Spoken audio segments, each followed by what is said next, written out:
Storm Team forecast. It is 5:47 on this Monday morning, Martin Luther King Jr. Day. A lot of events happening outside. John mentioned a day of service. Just bundle up. You're going to need to bundle up, or you're going to get mighty cold, and you may be cold anyway. Yeah. John and Thomas Geboy are both here to. Well, it takes two of them to tell you how cold it is today. That's right. I'm going to say it's cold. Really, really, really cold. Yeah, there you go. It's just cold. It is what it is, and it's going to be like this for a couple of days. It is winter on the Gulf Coast, but this is probably the coldest air we've seen this winter. It likely is, and it looks like we're going to be sticking with it for a little while. And I think it just feels a little extra cold, especially since Jessica mentioned it a little while ago, but it wasn't too long ago that we were near 80 degrees, right. So the big shock to the system. All right, so here we go with lows in the 20s, 30s, highs near 50. Tonight is actually going to be probably a degree or two colder than this morning. Yeah, so most of us along and north of I-10 are actually heading for the 20s. I don't think we're going to see a hard freeze tonight, but a lighter wind, clear skies, a recipe for some cold temperatures. Right, and midweek things start to change. We'll get a little different flow of air. This will start to come in more from the east, which will warm things a little bit. The clouds will start to come back. The rain chance is low for Wednesday, but then things change. Yeah, on Thursday, we're going to be watching our next system moving towards us, and right now it looks like the best chance of rain is going to come Thursday night into Friday. We're going to see a good soaking rain, but it doesn't look like we're looking at any thunderstorms. And then by Friday into Saturday, this front is moving away, and it looks like we get some lovely weather for the weekend. So there's a little bump in the road, but our temperatures are really not going to be moving too much, I would say. I have to agree. And the weekend not only is going to be lovely, but it will be seasonable. It will be finally doing what it's supposed to do this time of year. Which is around 40 degrees in the morning and 60 degrees in the afternoon, which you really can't beat. That's almost perfect weather. Now, here, take a look. You'll see the temperature trend. Chilly, chilly, chilly, and then a lot warmer, and then seasonable. Then seasonable. Saturday, Sunday, high temperatures near 60 degrees, and it comes with plenty of sunshine as well. All right, so let's take a look at what's out there for us today. And our weather headlines include cold mornings today and tomorrow, chilly afternoons, plenty of sunshine. Beautiful MLK Day today. Here's a battleship, USS Alabama.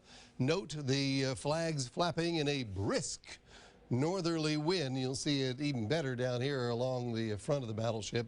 Yeah, that's a pretty brisk wind. In fact, I would go that at the battleship, you're probably looking at 20+ mile-an-hour winds right there at the coastline.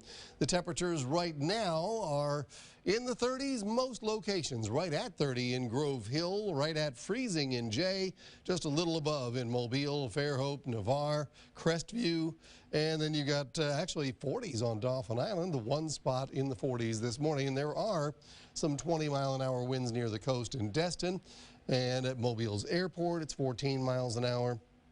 I showed you the flags at the battleship, probably a little higher. So it depends on where you are, but there's a fairly brisk wind out there, and you mix that in with temperatures in the 30s, and you end up with wind chills in the 20s. So not a day for a sweater. You definitely want at least a medium to heavyweight jacket and some gloves as well to get you out the door. 20s in Leakesville, Grove Hill, Evergreen, Pensacola, Mobile. It's mighty chilly, and it ends up in the 40s this afternoon. Now, the wind will die down, but only a little bit. It's still going to be breezy in the afternoon. You'll notice it. It's still going to make these 40s feel a little cooler than they otherwise would. Our forecast starts off in the 30s with, well, just a cold start with a north wind 5 to 15 miles per hour, and we'll get some pleasant sunshine once the sun comes up. 48 for a daytime high with chilly conditions in the afternoon as well. And we'll keep at least a north breeze, a noticeable north breeze at around 10 miles per hour. Radar perfectly quiet here and across the southeastern United States. No rain in sight until, as we showed you earlier, probably Thursday into Friday. So the umbrella forecast today is a 0% chance of needing a Green & Phillips umbrella. News 5's free weather app will show you when some rain arrives. It'll tell you about the temperatures, and it just alerts you to severe weather, although we're not looking for any of that. It's got a lot of great features, and a quiet day like today would be a good day to go through them. The extended outlook is for sunshine today and tomorrow, with daytime highs both days in the 40s. It actually will be a little chillier tonight than it is this morning, or tomorrow morning really is when we see our lows. Wednesday is slight warm up, and then we're back in the 60s by this weekend with wet weather Thursday and Friday. News 5 traffic is brought to you in part by Green & Phillips Injury